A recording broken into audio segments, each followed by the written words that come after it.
flip it over to the NBA and get some hot topic talk here. We just saw the New York Knicks, who we are going to have. And by the way, Friday, I'm sure we have some great clips of the parade, which is going to take place on Thursday for the Knicks. But The Ringer, Jeff, very popular podcast. Pretty soon we're going to surpass that. Top 100 basketball rankings, top 5 as listed in order.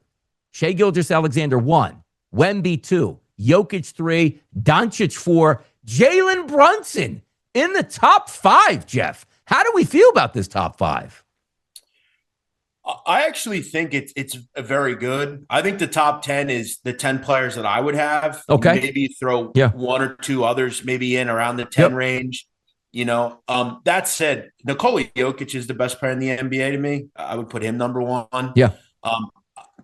I've said before, and I don't know if I'm exactly on board, but there's a great Reddit thread about there's a guy that says that he believes Jokic is the best player in the NBA since Michael Jordan. And wow. I don't know that it's that far off. I mean, I've always said that, to me, the 5 greatest players of all time are Michael Jordan, Kobe Bryant, LeBron James, Shaquille O'Neal, and Stephen Curry. I've always will say that, and I always will. I look at Jokic. I just don't know who. How can you, with a straight face, put anyone over him? He's a dominant athlete. He is the face of the league. I always put him on. But outside of that, defense, Jeff, that keeps him back a little bit, though. You know what I mean on Jokic, where he's so filthy on offense. Maybe he's not a good defender. Because the one thing we know about Wembanyama, he's going to be there sooner than later. It's interesting, though, to see him number 2. So ahead of like Luka Doncic, and I got Luka hasn't won anything. I get it, but I do think a lot of respect is coming for Jalen Brunson. Like, hey, small guard, can't win in the NBA. You got to rely on big men or power forwards or 6'7", swing men there with a 2 or 3. Brunson's getting a lot of respect off this run. And why not, Jeff? In the biggest, it seems like he always produces in the biggest moments. Yeah, I would absolutely have Brunson in there. I think Shai Gilgeous-Alexander is obviously top 5. I think the top 5 is really good.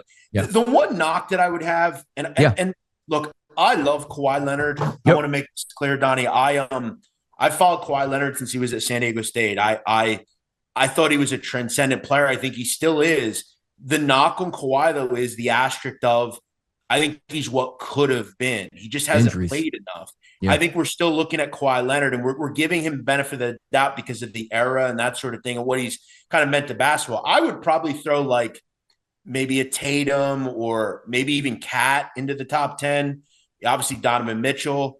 Yeah, I think 13 and 14, Brown and Tatum. I agree. Like Jason Tatum, and again, injuries and couldn't play in game number 7. It would have been really interesting, Jeff, if he plays game number 7. They beat the Philadelphia 76ers and they play the New York Knicks. It really helped the Knicks out that the Sixers won and were out of gas and they were able to just put the Sixers away quickly. But I do find it fascinating, that list, which also has LeBron James barely cracking the top 20, Jeff. I was just going to say, I mean, Donnie, are we being serious? Like, if that'd be the knock on the list, is like, is there really 20 players better than LeBron James? I don't know. Being honest, I don't think so. Scotty Barnes over him. Kevin Durant, come on, KD. If you're gonna put Kawhi Leonard in the top 10, I don't know. These lists are always very much just preference, right? But I think the top 10 is very good. That's the top 10 I would probably have. Again, I'd maybe pull Kawhi out. Kawhi's right around 8 to 11 to me. But the top 5 is great. I would just put Nikola Jokic 1. I'm a big Euro guy. I think Dirk Nowitzki, we definitely never give enough credit for. Dirk Nowitzki is one of the greatest players of all time. We don't give him the credit of being literally the first Euro to do what he did. Yep. There's a lot of things about the Euros we don't give them credit for. Drazen Petrovic was the greatest shooter of all time up until Stephen Curry. Drazen Petrovic only played several years in the NBA.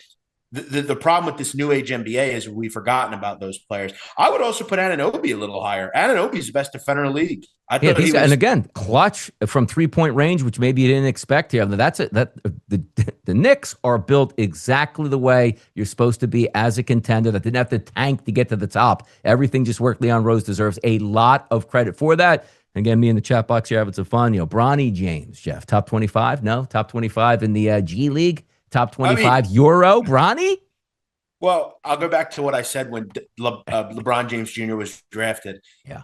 He shouldn't have been drafted. Look, he's been better than I thought. I thought he would do really anything. But again, you're going to give the benefit of the doubt to the son of a star of what LeBron is. Look, I always will say, Donnie, in all walks of life, the sons of important people are generally pretty underwhelming. If we look across history, being the son of a successful person's hard. I would know I am one. My dad was a powerhouse. To follow in his footsteps and have the same name is almost difficult for me because my dad was such a powerhouse. That said, I mean, Donnie, Denny Avdija is really the 22nd best player in the NBA. That's a little crazy. Yeah, no, it's great. It's a great lineup, and it's certainly something you can argue out of Ohio and Stephen Cass over him. Yeah, no, it's again, Jeff, as they say, it's their list, Jeff. It's not our list, so we can rip into it, and then they can get angry at that. But that's why we like to argue over the stuff. And by the way.